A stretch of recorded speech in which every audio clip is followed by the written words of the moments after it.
இன்றைய ஜீவமன்னா. தேவரீர் சகலத்தையும் செய்ய வல்லவர். நீர் செய்ய நினைத்தது தடைப்படாது என்பதை அறிந்திருக்கிறேன். யோபு 42 அதிகாரம் 2 Today's living manna.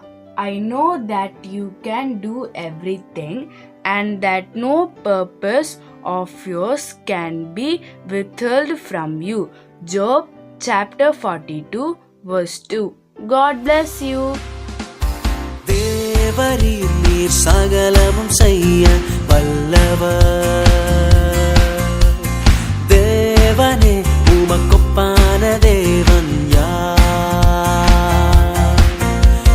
தேவரீர் நீர் சகலமும் செய்ய